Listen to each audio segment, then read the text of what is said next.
पुरानी जर्जर हो चुकी मधुबन मिष्ठान्न भंडार की दुकान में रात के सन्नाटे में केवल मक्खियों की भिनभिनाहट और बूढ़े रामू का खांसना गूंज रहा था।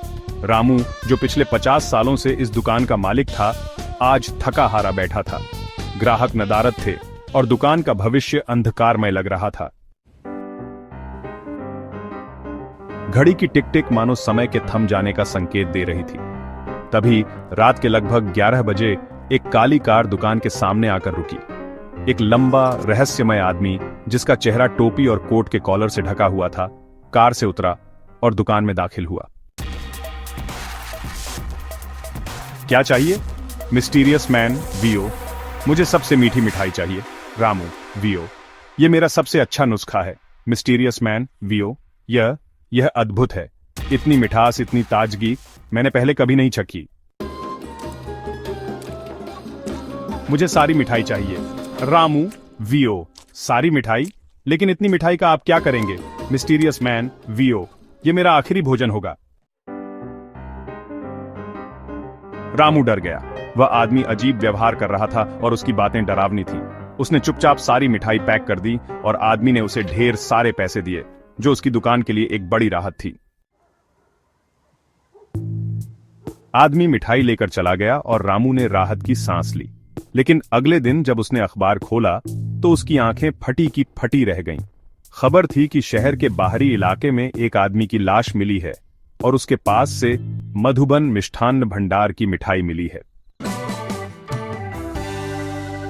रामू का दिल तेजी से धड़कने लगा।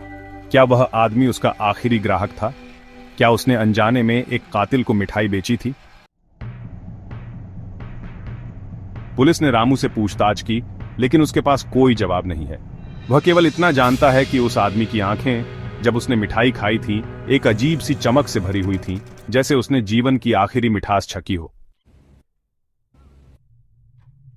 जैसे जैसे दिन बीतते गए, रामू को एक अजीब सा एहसास होने लगा।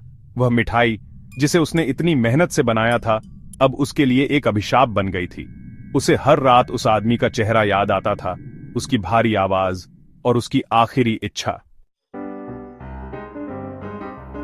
एक रात रामू ने फैसला किया कि वह इस रहस्य को सुलझाएगा। वह उस जगह गया जहां उस आदमी की लाश मिली थी। वहां उसने एक छोटा सा कागज का टुकड़ा पाया, जिस पर एक पता लिखा था। वह उस पते पर गया और एक पुरानी सुनसान हवेली में पहुंचा। हवेली के अंदर उसे एक गुप्त कमरा मिला, जहां दीवारों पर अजीबोगरीब चित्र बने हुए थे और कमरे के बीच में एक टेबल पर मधुबन मिष्ठान्न भंडार की मिठाई का एक डिब्बा रखा हुआ था, आधा खाया हुआ। रामू को समझ में आ गया कि वह आदमी एक कलाकार था, जो अपनी आखिरी कलाकृति के लिए प्रेरणा खोज रहा था। उसने अपनी आखिरी मिठाई खाई और फिर अपनी कलाकृति को पूरा करने के बाद उसने अपनी जान ले ली। रामू ने उस कमरे को छोड़ दिया और हवेली से बाहर निकल आया। रात का सन्नाटा उसे घेर रहा था, लेकिन अब उसे डर नहीं लग रहा था। उसे पता था कि उस आदमी ने अपनी आखिरी इच्छा पूरी कर ली थी और उसकी कलाकृति उसकी मिठाई की तरह हमेशा के लिए अमर रहेगी। और रामू ने अपनी दुकान को फिर से खोला और मिठाई बनाना जारी रखा। लेकिन अब हर मिठाई में उसे उस आखिरी ग्राहक की याद आती थी, जिसने उसे जीवन का एक अनमोल सबक सिखाया था। सुपर समाप्त, द एंड।